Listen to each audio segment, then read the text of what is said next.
Good morning and welcome to the Loadstar podcast news in brief. Now, if you're a regular listener, you are going to be so sick of hearing this introduction. But if this is the first time you've joined us, then we're going to be rounding up the last week's supply chain news and giving you insight on what you might see on the Loadstar this week. We saw quite a few big changes last week relating to government policy and the impact that this has on supply chains. First, we saw the US follow through with its threat to hit Indian imports with an additional 25% tariffs on top of their already 25%, bringing the total duty rate on Indian imports to the US to 50%.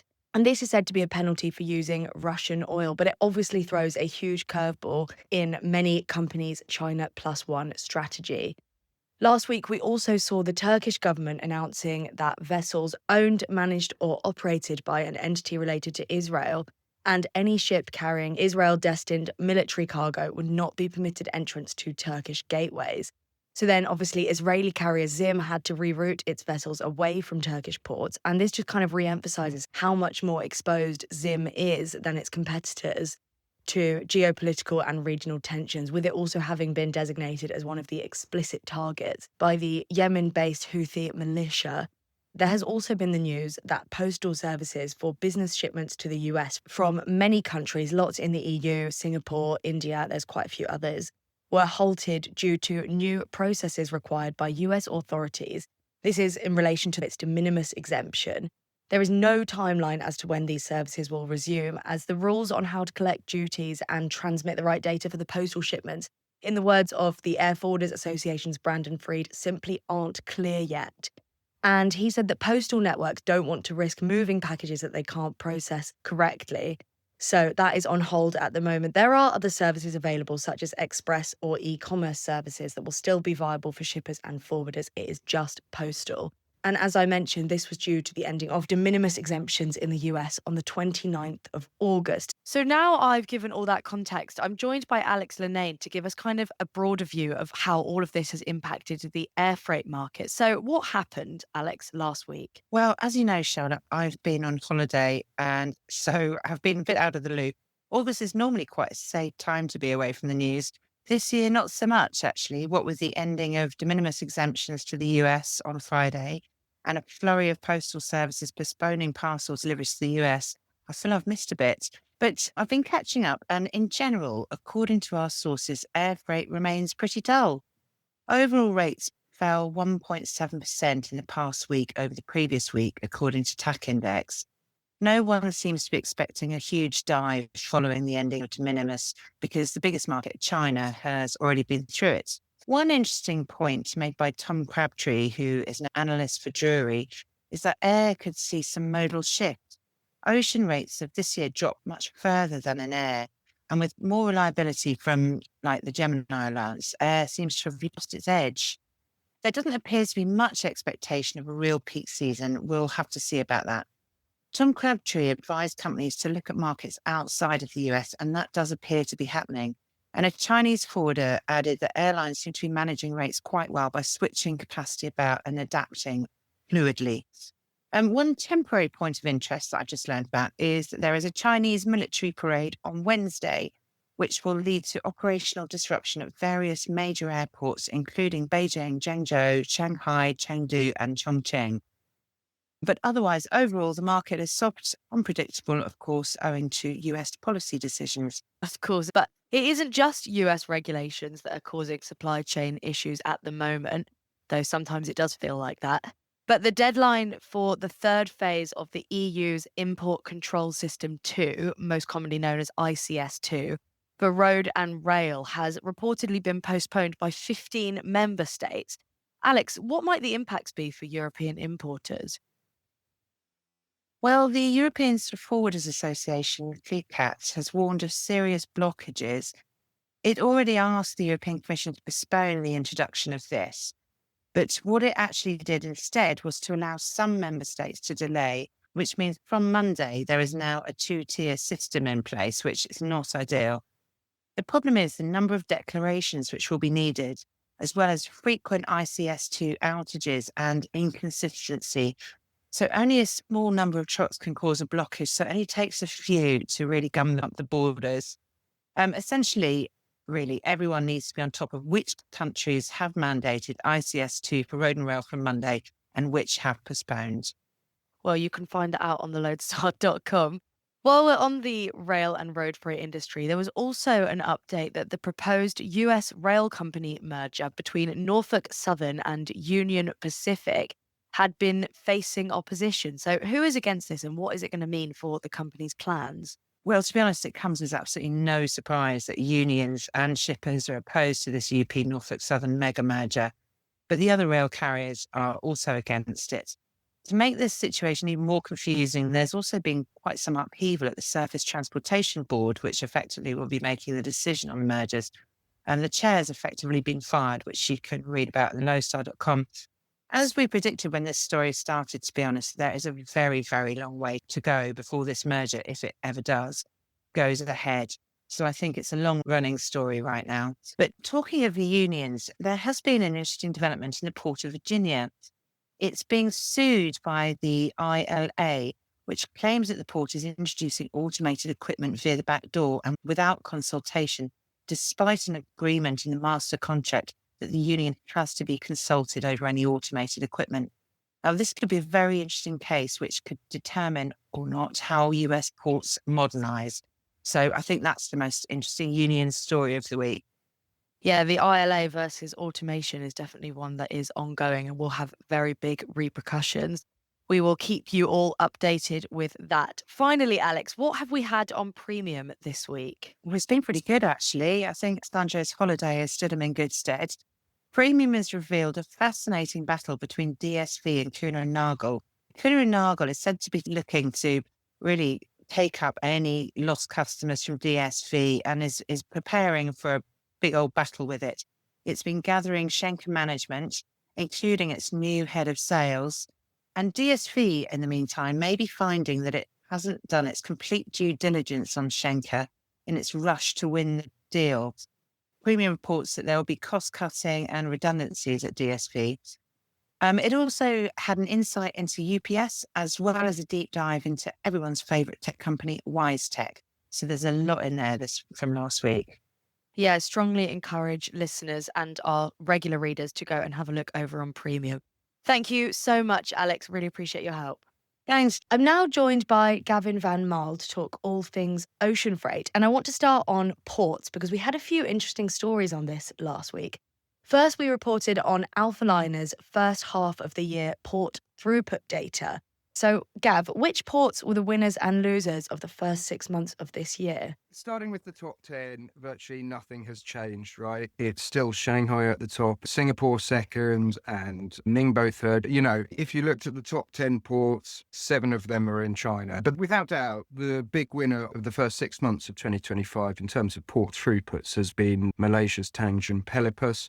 And looking through the performances of the remainder of Alphaliner's top 30 ports, it's pretty clear that the new Gemini network has had quite an effect on port performance figures. So Tanjung Pelepas was up 15.4% year on year. That is the largest growth seen amongst any of the top 30 ports. It was closely followed by India's Nhava Sheva, which grew 15.2%.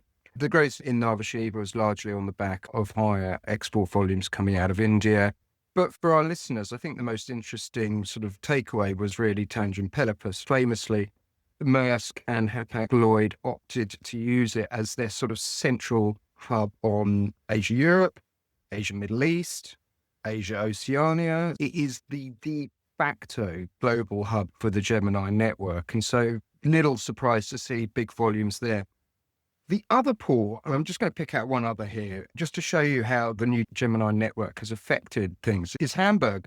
The narrative in Hamburg over the last few years has been one of declining market share. We've seen Hamburg lose volumes to the expense of mostly Antwerp and to a lesser extent Rotterdam. The past 6 months, however, have seen a real change in its fortunes, and it posted growth of 9.3% to be precise. Now, I think, this is my view, is because Hamburg has become one of the 3 key German terminals that Gemini calls at, and it is also included on the shuttle loops. So, for example, one of the big trade increases that Hamburg Port Authority reported was a 20% increase in Baltic shipments. That 20% increase is entirely devoid of Russian cargo. So it is only trade going to Denmark, Sweden, Poland, and Finland, and the other Baltic states, of course. And I believe, by my analysis of this anyways, that that's as a result of greater volumes being carried on the Gemini's intra-European shuttle network, some of which have been consolidated at Hamburg. That's my take on it. And obviously, the first half of the year saw, I think, a rise of, was it 4.5%, according to container trade statistics, in overall global volumes. Were there any ports that posted a loss? Yeah, a number of ports in the top 30 were showing growth figures below the 4.5%. But you've got to remember, these are big numbers, right? So I'm just taking one, for example, and because we've been looking at Tanjung Pelepa, let's look at its nearby competitor, Port Kelang in Malaysia. So their volumes grew 2.1%, but it's nearly 7 million TEU. So the percentage changes can get skewed, especially if it's a very large port. The big losers, well, there's two ports out of the top 30 that actually showed a decline in volumes. The first of which was Kaohsiung in Taiwan, and the second was Hong Kong. Hong Kong, minus 3.4%, absolute continuation of a long-term trend, which has seen Hong Kong fall from being the world's largest container port around 25 years ago to number 15 today. I mean, we've written tons of analysis on this over the last couple of years, actually. And our general view of this is that the container volumes are basically migrating away from Hong Kong to the nearby Pearl River Delta ports of Shenzhen and Guangzhou and Nansha. And instead, the former British colony is very much becoming the premier Pearl River Delta air freight hub. Also in port news, we reported that the Panama Canal Authority is planning to sell the rights to two ports awaiting construction.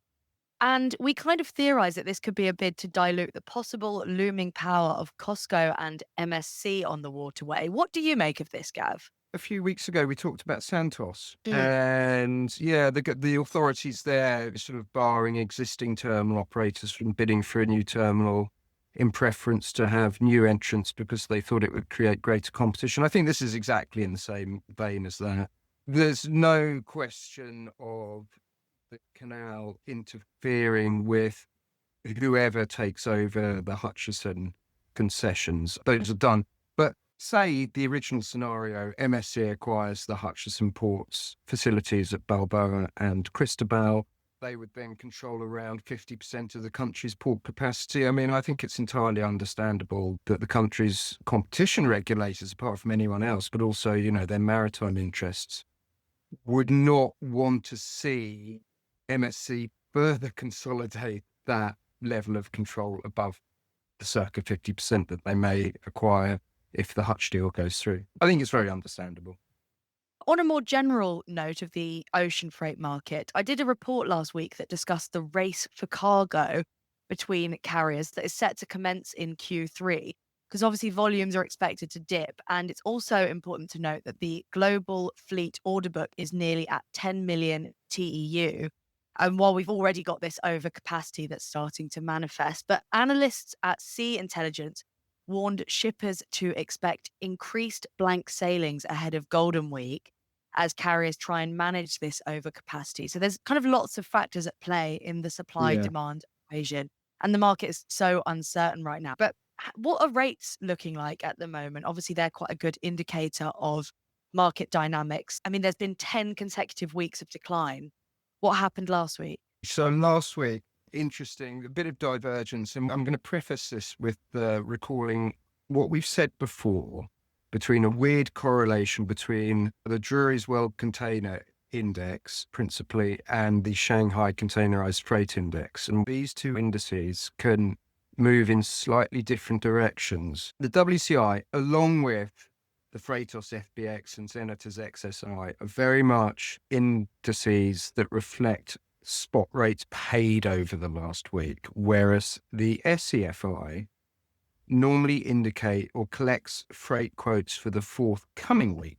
Right. So with that proviso sort of established, what we saw was some weird stuff, frankly. I'm just going to focus on the eastbound trans-Pacific trade from Asia to the US West Coast. This is all week on week, by the way. WCI saw a 3% decline.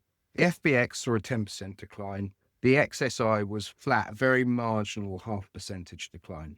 In contrast, the SCFI for the same route posted a 17% increase. Right? Here's how the situation looked on the US East Coast, Asia to US East Coast. 5% decline on WCI, a 21% decline on the FBX, and again, flat 0.5% drop on the XSI. In contrast, SCFI posted a 10% increase. Clearly, freight rates declined last week on those two trades. However, you've got two things coming up in this week that might indicate possible upswing in spot rates on the Trans-Pacific trades. Firstly, there are a whole raft of general rate increases that are due to be implemented 1st of September. Now, those, as normal on those trades, range between $1,000 per 40 foot and $3,000 per 40 foot. So it could well be that the SCFI's increase last week reflected carrier optimism that the GRIs would stick. That's explanation number one. Explanation number two is the beginnings of a nascent, small, mini surge in demand that could take place over September because, of course, what happens at the end of September is China's Golden Week begins, 1st of October, when the whole country takes a week off. And you do often find, well, historically at least, that there have been sort of mini surges in advance of the Golden Week. I have to say, by the way, that none of this was shown on the Asia-Europe trades. So not quite sure if that second hypothesis really stands up, because Asia to North Europe, well, the WCI had it down 10% to $2,661 per 40 foot. The SCFI also had it down 11%, and both the FBX and the XSI also dropped. All the freight levels on the Asia North Europe trades are roughly around the same level.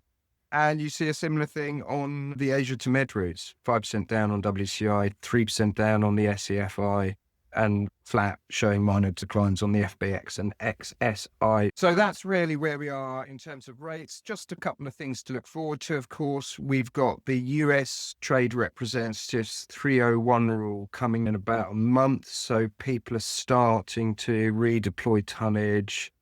There are very, very initial discussions around possible implementation of surcharges to cover the excess fees. No one that I've spoken to thinks that they will have any chance of sticking whatsoever. The other thing I wanted to mention, of course, is that as we're approaching the third quarter, of course, the annual contract negotiations on the Asia-Europe trades should be starting to come about. You know, the shippers will be preparing their annual tenders now. So it will be very, very interesting to see what sort of annual contract rate levels are eventually sort of finalised, given that the spot rate environment has been so weak for several consecutive months now. Well, I'm sure we'll be talking to a few stakeholders to find out what they're going to be doing this tender season. Stay tuned on the Loadstar and we will let you know. Gav, thank you so much for joining me this week. Thank you very much for having me, Charlotte.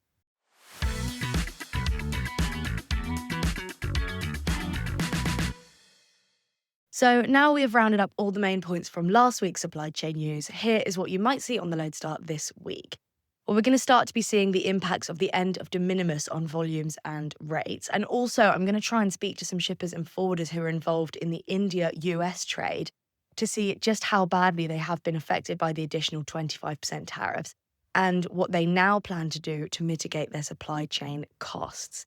There was also a webinar on Thursday the 4th from data company Apply and sourcing automation company Keelvar to look at how smart sourcing and data can help shippers and forwarders during tender, which is obviously very relevant right now. And the companies are also going to share key rate trends and what they mean for the upcoming tenders, including shifting lanes, rate volatility, and demand outlooks. So you can tune into that if that interests you. Otherwise, we will be reporting the interesting and important points on theloadstar.com. I do also want to just note that there will be no news in brief next week, but we will be back the week after as normal. Thank you so much for joining me, and I'll see you next time.